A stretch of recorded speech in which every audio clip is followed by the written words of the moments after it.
Bonsoir et bienvenue à vous en direct sur Public Sénat. Voici les titres du 22h ce soir. Forte remontée du chômage pour le mois de septembre, plus 60 000 demandeurs d'emploi. Le ministère du Travail met en avant l'effet boomerang du bug SFR qui avait artificiellement baissé les chiffres le mois dernier et qui expliquerait en partie la hausse cette fois-ci. Malgré cette tendance, le gouvernement réaffirme son objectif d'inversion de la courbe du chômage d'ici à la fin de l'année. Au Mali, les forces françaises lancent une grande offensive pour éviter une résurgence des mouvements extrémistes. Les militaires français sont accompagnés sur le terrain de forces onusiennes et maliennes. L'objectif étant d'assurer la stabilité du pays récemment secoué par une série d'attaques terroristes. Et puis le sommet européen s'ouvre ce soir sur fond de scandale d'espionnage. Paris et Berlin exigent des explications après les révélations sur les grandes oreilles américaines. Autre sujet au cœur de la réunion de Bruxelles, la politique d'immigration 3 semaines, jour pour jour, après la tragédie de Lampedusa. Invité ce soir l'ancien député européen Jean-Louis Bourlanges tout à l'heure. Voilà pour le programme de votre 22h. Merci d'être en notre compagnie ce soir. Les attaques djihadistes se sont multipliées ces dernières semaines au Mali. La dernière en date s'était produite hier dans la région de Tessalit. Et pour contrer la résurgence de groupuscules extrémistes, la France a engagé une opération d'envergure sur le terrain avec des forces onusiennes et maliennes. Les détails avec Sophie Normand. Opération Hydre dans le nord du Mali. Depuis dimanche, plus de 1500 soldats sont sur le pied de guerre. Un important bataillon qui pour la première fois réunit Français, Maliens et forces de l'ONU. Objectif, faire pression sur les mouvements terroristes pour éviter leur résurgence. Depuis près de 3 semaines, des groupes djihadistes ont lancé une série d'opérations dans le vaste nord malien. Le 7 octobre dernier, un soldat malien est mort dans des tirs à l'arme lourde sur Gao, la ville principale du nord du pays. Une attaque revendiquée par le mouvement Moudjahou, encore très actif. Comme AQMI. Ce sont les 2 principaux groupes armés qui ont occupé le nord du pays en 2012. Des attaques qui posent la question du renforcement de la mission de l'ONU dans le pays, alors que la France a prévu de réduire le nombre de ses soldats de 3 000 à 1 millier fin janvier. Le gouvernement avait prévenu que les chiffres ne seraient pas bons. Eh bien, c'est le cas. Le chômage repart en forte hausse pour le mois de septembre. Le nombre de personnes inscrites à Pôle emploi sans aucune activité au cours du mois de septembre a augmenté de 60 000. Le ministre du Travail explique ces chiffres en partie par l'effet boomerang après le bug SFR. Mais force est de constater que nous sommes encore loin de l'objectif de l'inversion de la courbe du chômage. On voit tout cela avec François Goulin. Le ministre du Travail avait prévenu, les chiffres ne sont pas bons. Le chômage augmente d'1,9% au mois de septembre, avec 60 000 demandeurs d'emploi sans activité en plus. La faute en revient, selon Michel Sapin, au bug SFR du mois dernier, qui avait faussé les chiffres. Les chômeurs oubliés du mois d'août ont donc réintégré les statistiques. Le mois de septembre est réputé difficile pour le niveau de l'emploi. Mais malgré ces mauvais chiffres, le gouvernement veut à tout prix tenir son pari d'inverser la courbe du chômage d'ici la fin 2013. Les emplois aidés sont un des leviers utilisés pour tenter d'atteindre l'objectif. Plus de 70 000 ont été signés depuis 1 an. Un moyen qui explique la nouvelle baisse du chômage chez les jeunes, une baisse que l'opposition n'hésite pas à juger artificielle. Dans l'actualité, grosse colère du foot français. Il n'y aura pas de match de foot, ni de Ligue 1, ni de Ligue 2 le week-end du 30 novembre. Les clubs de foot font grève pour protester contre la taxe à 75%. Les dirigeants du ballon rond français sont bien décidés à mettre la pression sur le gouvernement pour qu'il abandonne son projet. Une rencontre est prévue avec le président Hollande jeudi prochain et les clubs espèrent bien remporter ce match. On écoute Jean-Pierre Louvel, c'est le président de l'Union des clubs professionnels. Nous attendons de la part, à travers la réunion avec François Hollande, la possibilité d'abord de bien lui expliquer les dégâts que va faire cette taxe, les conséquences pour la filière football, l'emploi, la solidarité, le social, et à partir de là, de bien prendre la mesure de la détermination des clubs et du football dans sa globalité, puisque je vous rappelle que toutes les familles nous accompagnent dans cette démarche, pour faire en sorte que cette taxe n'ait pas lieu. À peine voté et déjà très contestée. La taxation rétroactive des produits d'épargne est vivement dénoncée par l'opposition. Alors de quoi s'agit-il? Les députés de la majorité ont voté un taux de prélèvement uniforme pour certains contrats d'assurance vie, les PEA et PEL. Le gouvernement assure qu'il s'agit d'une mesure de justice. La droite, quant à elle, dénonce l'irresponsabilité de la majorité. Un recours devant le Conseil constitutionnel sera déposé par les sénateurs UMP. Les explications de Sophie Normand. C'est une proposition de réforme qui a du mal à passer. Hier, les députés ont adopté une uniformisation du taux de prélèvements sociaux à 15,5%. Seraient concernés certains contrats d'assurance vie, des plans d'épargne en action et des plans d'épargne logement.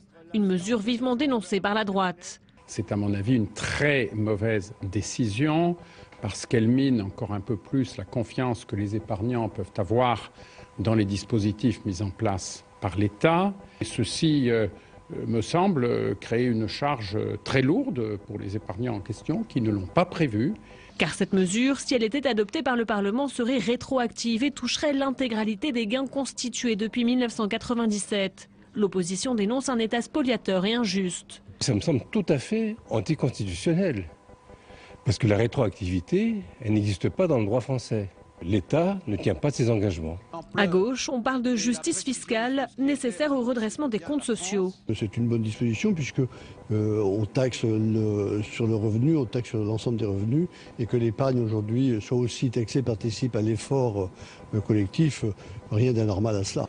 Cette réforme devrait rapporter 600 millions d'euros. 450 seraient affectés à la sécurité sociale.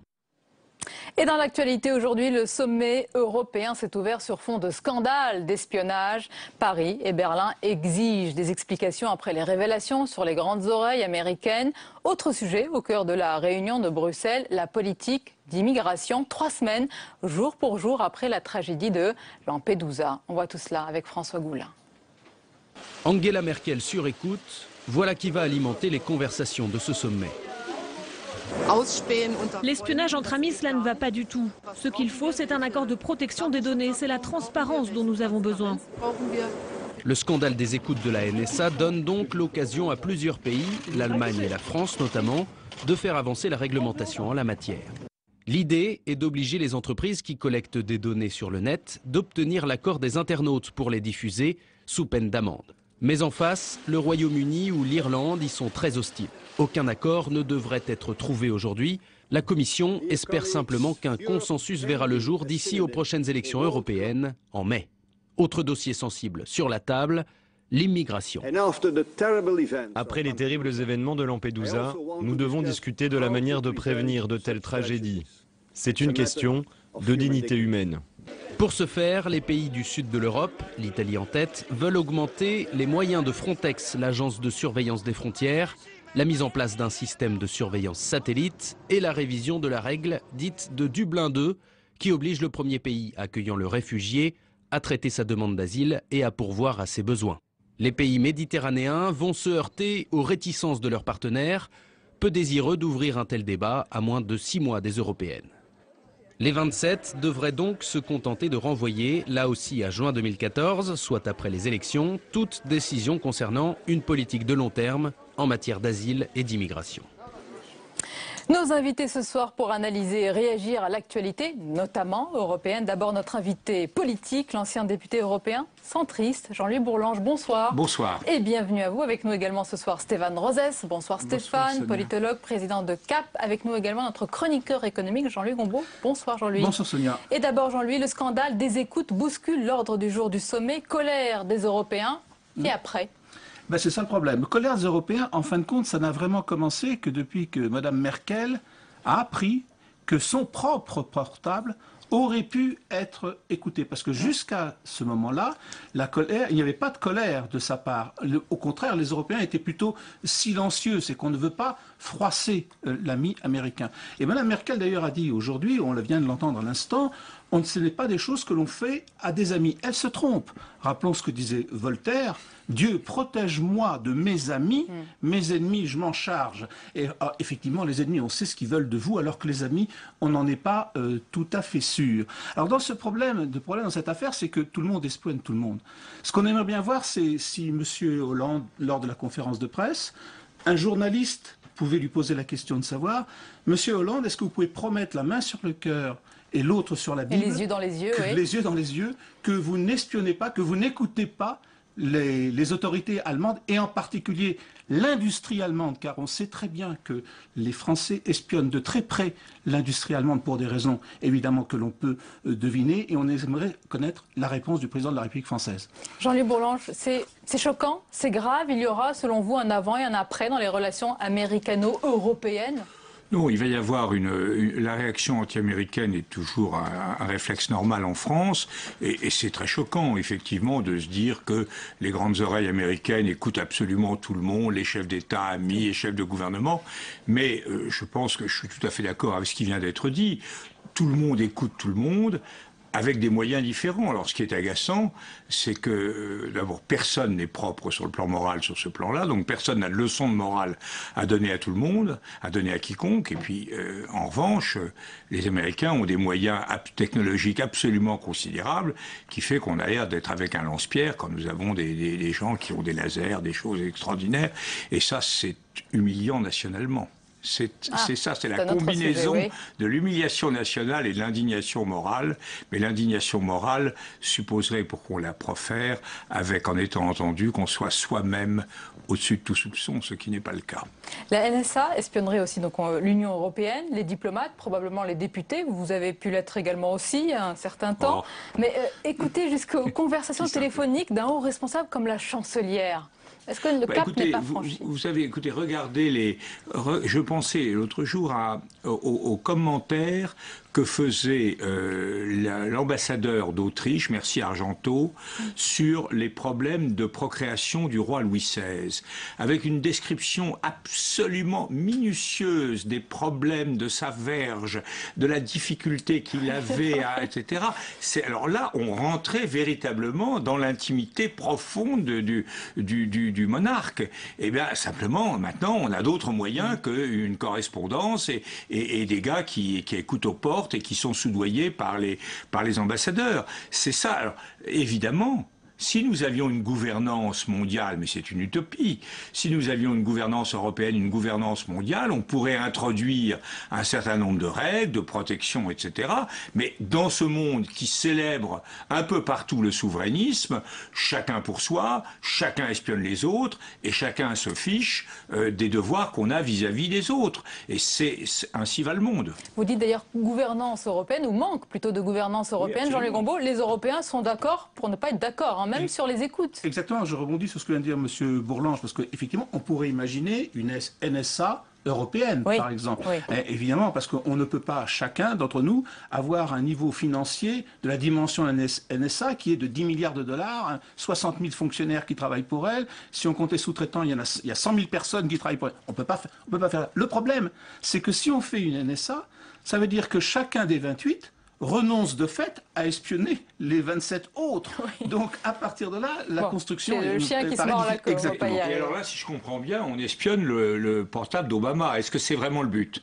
Non, on n'a pas les moyens de le faire. Oui, c'est ça le problème, c'est qu'on n'a pas les moyens. Et sans doute on espionnerait mal parce qu'aujourd'hui on s'écoute mais on ne se comprend pas parce que la globalisation fait que peu à peu les identités nationales se font. Et vous imaginez à l'intérieur du NSA, un Allemand, un Italien, un Français essayer de donner la bonne interprétation de ce que dit un autre dirigeant de la planète. Car la technique, il y a la technique, mais derrière il y a la compréhension culturelle des autres peuples. Alors tout ça me rend du coup assez serein. Il ne doit pas être évident pour les Américains de comprendre nos débats politiques français. Ben non, on a tous été invités de temps en temps à l'ambassade américaine pour expliquer ce qui se passait dans la société française. Quand un ambassadeur débarque, un conseiller d'ambassade, il arrive dans une tribu pygmée. C'est-à-dire que pour comprendre quand on est un Américain, les débats, les ressorts profonds de ce qui se passe dans la société française, il faut un certain temps, comme les Français, espionnage puis décodage de l'espionnage. Mais bien sûr, il ne suffit pas d'avoir les...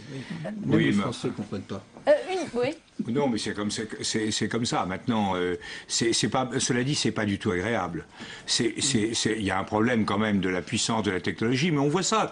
Quand vous voyez des micros directionnels qui, à 50 mètres, vous dites une sottise sur quelqu'un et elle est immédiatement reproduite, etc., c'est extrêmement déplaisant. Tout le monde est tout nu dans la cour actuellement, pour parler comme Boris Vian. Tout le monde est tout nu dans la cour et c'est pas très agréable d'être tout nu dans la cour, surtout quand vous n'êtes pas un Apollon du Belvédère, vous préférez être habillé. Une parenthèse.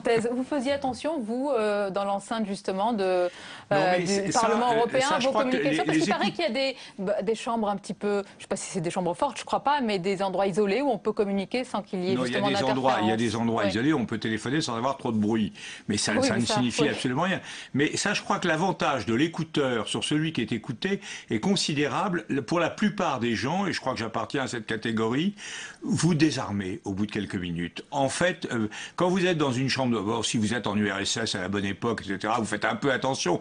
Mais si on vous dit, voilà, vous êtes au Maroc ou un truc, vous savez, vous avez des micros, vous faites attention une demi-heure et puis après vous parlez en fait assez naturellement. Mais de toute manière, il suffit d'avoir que des choses licites et aimables à dire. C'est le cas de la plupart des hommes politiques, contrairement à ce que pensent les Français. Bien sûr. Alors, Stéphane Rosès, l'autre sujet de ce sommet, c'est la politique d'immigration. Un sujet au cœur de l'actualité et de la classe politique française en ce moment. Oui, ça a été frappant de voir l'affaire Leonarda. Les questions d'immigration, c'est-à-dire de frontières et de flux, sont d'autant plus importantes que les questions d'identité et où va-t-on sont esquivées. Cette affaire Leonarda a eu plus d'importance que la crise de la filière agroalimentaire bretonne ou même du rapport Lauvergeon, qui est un rapport de grande qualité d'ailleurs. Donc il y a une crispation au sein de la nation et la réponse qui a été donnée par le président de la République a évidemment un peu désarçonné. Ce qui tient ensemble une nation, ou ce qui devrait tenir ensemble l'Europe, c'est où va-t-on, qui on est, et puis des balises qui sont les normes républicaines. Et donc on voit bien le président a utilisé un droit monarchique de dire je fais une exception pour, mais sauf que la question de l'être ensemble où on va n'est pas suffisamment fort pour que le président puisse faire preuve de générosité. On peut être généreux quand on est fort, quand, je dirais, on est assuré de nous-mêmes. Et là, ça a eu un effet d'ébranlement symbolique important dans la société française. Alors l'immigration, évidemment, au cœur de ce sommet, Jean-Luc Bourlange, et sommet qui intervient 3 semaines, jour pour jour, après la tragédie de Lampedusa. Après l'émotion, chacun exige de la solidarité de la part de son voisin européen, et en particulier les pays du Sud. Malte, Chypre, la Grèce, l'Italie crient à leur colère, leurs partenaires crient leur colère à leurs partenaires du Nord, mais il n'y a pas d'action, il n'y a rien qui change. Oui, d'abord, si vous me permettez un mot sur Leonarda, je crois que l'erreur du président de la République a été de sortir du cadre de la loi. Ce qui faisait la force, la limite, mais la force de la position de Manuel Valls, c'est qu'il appliquait strictement les procédures et les lois. Alors, on peut changer les lois, mais ça c'est une autre affaire de longue haleine. Il appliquait la loi et le président de la République a inventé une espèce de solution de compromis disant je prends la fille, que c'est je et cette famille. Vous dites solution de compromis, certains ont dit geste de générosité. Oui, mais écoutez, moi je sais pas, la générosité c'est le regroupement familial. Le président de la République a inventé le dégroupement familial. C'est quand même quelque chose de bizarre. Alors il y a une sœur qui dit moi j'accueille pas, la France accueille peut-être, mais moi j'accueille pas. Non, mais il fallait s'en tenir à la loi. C'était ça le fondement. C'est le rôle du président de la République, c'est le rôle du ministre de l'Intérieur et il l'assumait. On peut parler de telle ou telle maladresse, mais globalement, les procédures ont été respectées. Il a assumé la loi. Et quand vous évadez la loi, vous êtes dans un domaine qui n'a plus aucun sens. On ne sait pas pourquoi elle serait là et pas là, pourquoi sans sa fille. Donc je pense que là, il y a eu une espèce de compromis politicien qui était très très malvenu, alors qu'il fallait s'en tenir à la loi, quitte à dire, si vraiment la sensibilité de la majorité était dans ce sens, ce qui je crois ne correspond pas à ce que veulent les Français, on va changer la loi et on va engager une réflexion sur ce point. Alors sur la question de Lampedusa, moi je suis évidemment, je crois qu'il y a 2 problèmes différents. Il y a d'abord qu'on ne sait pas, les États et les opinions ne savent pas ce qu'elles veulent. Vous voyez, regardez en France, les gens votent de plus en plus Marine Le Pen, etc., le Brignol et tout, et en même temps, on passe sa vie, on est profondément ému, à juste titre, par ces naufrages épouvantables qui se passent.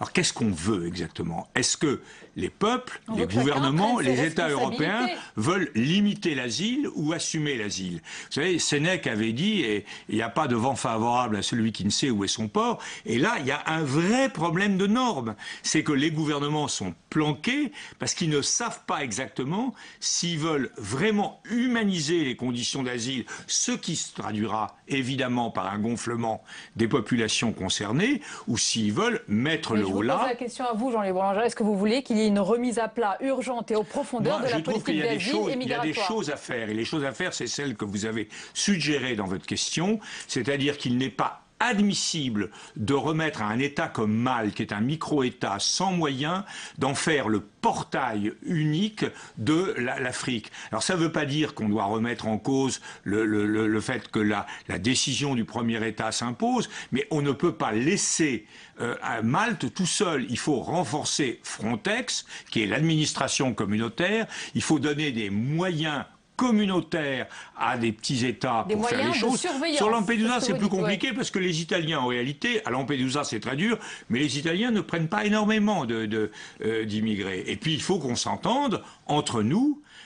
C'est assez simple que le président Hollande, que la chancelière Merkel disent, moi, les gens qui arrivent à Lampedusa ou à Malte, eh bien, j'en prends pour mon pays 15% ou 20%. Je mets des fonctionnaires français dans ces endroits. C'est une décision politique facile à mais là, on est dans l'hypocrisie la plus complète, parce qu'en réalité, on veut faire semblant de faire gentil, de faire bien, de conjurer cette horrible tragédie, ces naufrages, et en réalité, on ne veut pas mécontenter des électeurs dont on soupçonne qu'ils ont des idées. Alors justement, en attendant que les Européens se mettent d'accord, les sondages s'enchaînent en France, vous l'avez dit, pour donner le Front National en tête des élections européennes de 2014. Ce n'est pas une exception française, on pourrait citer l'Italie, la Finlande, l'Autriche. Il y a une poussée des populismes. Est-ce qu'on pourrait avoir, Jean-Louis Bourlange, un Parlement européen anti-européen ? Il y a certainement un risque important, puisque aujourd'hui, nous avons une montée en puissance d'attitudes que je crois fantasmatiques, que je définirais comme du protectionnisme et du souverainisme. Ce qui est paradoxal, puisque nous savons que la globalisation nous condamne à l'interdépendance et qu'il faut se battre pour gagner la mondialisation, mais qu'il est impossible de la refuser. Et quant au souverainisme, c'est carrément mystérieux, puisque tout ce qu'on voit sur le plan économique, sur le plan des paradis fiscaux, sur le plan des pathologies, du crime organisé, etc., montre que nous avons besoin d'une stratégie multinationale, interdépendante, mondiale. Alors les gens qui face à cela disent « je me replie sur mes frontières », ça n'a pas de sens. Mais cela dit, c'est très puissant, et je crois, c'est ça que je veux dire, c'est que je crois que jusqu'à présent, les partis politiques qui devraient représenter le contraire du Front National sont aux abonnés absents. Quand on regarde l'élection présidentielle, on s'aperçoit qu'en réalité, M. Sarkozy, M. Hollande et même un tout petit peu M. Bayrou ont en réalité biaisé avec la question européenne. Ils se sont dit, c'est pas très positif, les gens n'aiment pas, on va faire semblant, et ils ont les uns et les autres puisé des choses dans le protectionnisme, et là ça va pas. Si nous voulons combattre le Front National, il faut qu'à un moment il y a des partis politiques qui expliquent aux Français que le protectionnisme c'est la mort de l'économie et le chômage, que le souverainisme conduit à rien parce que nous sommes dans des menaces interdépendantes, et que la sortie de l'euro, ça veut dire l'acceptation de la dévaluation, c'est-à-dire la perte régulière de richesse pour les Français. C'est juste une question, parce que vous avez parlé de François Bayrou, et la photo de mariage, bon, elle tarde, mais le contrat serait déjà prêt entre François Bayrou, dit-on, et Jean-Luc Borloo. C'est un rassemblement qui est bienvenu, qui est cohérent, selon vous? Écoutez, François Bayrou n'a plus de troupes. François Bayrou a fait une erreur stratégique. François Bayrou appartient fondamentalement à la famille centriste, et il est absolument évident qu'on ne peut pas aller aux élections européennes pour tenir les propos que je viens de dire s'il y a deux listes européenne, une liste Borloo, une liste Bayrou, ça ne peut pas tenir. Donc on doit, sur ce plan-là, faire front, et il n'y a aucun problème sur le plan européen, parce que l'erreur de Bayrou, c'est de nier la réalité de la bipolarité nationale. Mais au plan européen, cette bipolarité n'existe pas. Comment ça marche en Europe? Vous avez une droite modérée, une gauche modérée et un centre qui se réunissent qui discutent et qui passent des compromis. Et donc, on est dans un schéma de rassemblement. Et donc, là, le centre a toute sa place, et pour être entendu, il doit parler d'une voix unique. Droit. Bien sûr. Oui, mais je suis tout à fait d'accord. Je crois que si Bayrou considère qu'il n'a pas fait une... Bayrou n'ose pas vraiment dire qu'il a fait une erreur en soutenant Hollande. En réalité, nous sommes conscients, nous, à l'UDI, nous sommes très heureux de voir Bayrou revenir à des attitudes plus sages, parce que nous pensons, vous savez, il y a une vraie tradition chrétienne dans les centristes, et nous pensons qu'il n'y a plus de joie au ciel pour un pécheur repenti que pour son juste. C'est une très belle conclusion. Merci beaucoup, Jean-Luc Bourlange. Je laisserai Jean-Luc Gombault et Stéphane Rosès vous poser quelques questions après ce journal. Pardonnez-moi, nous sommes pris par le temps. Merci à vous, messieurs. La suite du 22h avec tout ce qui vous a échappé dans le reste de l'actualité. Regardez, c'est le tour de l'info. Il est signé ce soir Faustine Saint-Geniès.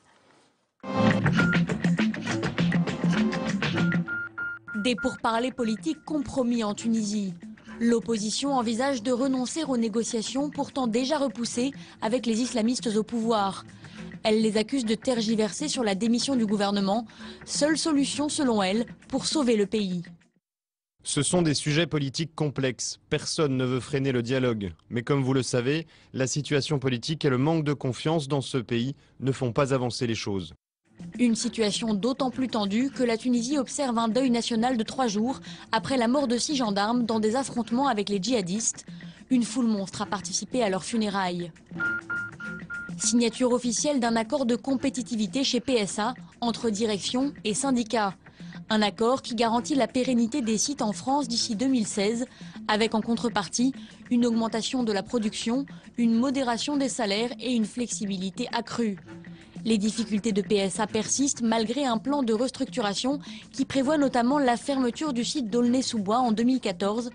La dernière voiture sortira demain de la chaîne de montage de l'usine. Éric Woerth devant la Cour de justice de la République dans l'affaire de l'hippodrome de Compiègne en 2010. Ministre du budget à l'époque, il est soupçonné d'avoir bradé l'hippodrome à une société de course. Une vente conclue 2,5 millions d'euros pour une parcelle pourtant expertisée à 13 millions d'euros. Entendu comme témoin assisté, il risque une mise en examen pour prise illégale d'intérêt. La loi Duflot critiquée par le Conseil d'analyse économique rattaché à Matignon. Il torpille l'une des mesures phares de cette loi, l'encadrement des loyers tout juste adopté par le Sénat. Ce Conseil d'analyse économique est un organisme parfaitement indépendant, dont l'autonomie est constitutionnellement garantie aussi, puisque ce sont des professeurs d'université qui y travaillent, et leur liberté d'expression est la règle, et c'est une très bonne chose, mais il n'engage en rien ni le gouvernement, ni son président. Le Sénat a adopté un autre point fort de la loi Duflot, la garantie universelle des loyers. Christophe Onodibio, grand prix du roman de l'Académie française pour son livre Plongée paru chez Gallimard. Le journaliste et romancier ouvre ainsi la saison des prix littéraires.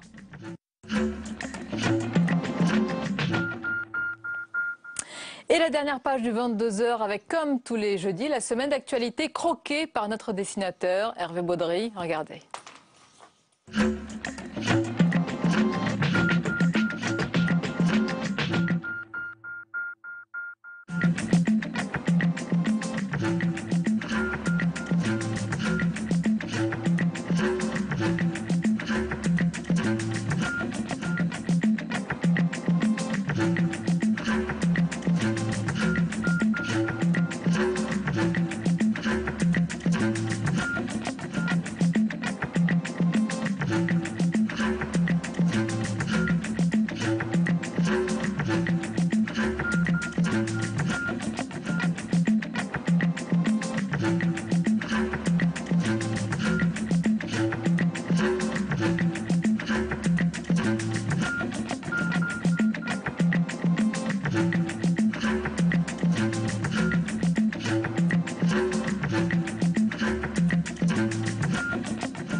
Voilà pour cette semaine d'Hervé Baudry. Ça vous a plu, hein, Stéphane Rosès, Jean-Luc Gombault? On a bien rigolé. Bon, on va continuer. Mais on arrive à la fin de ce journal. Merci de nous avoir suivis.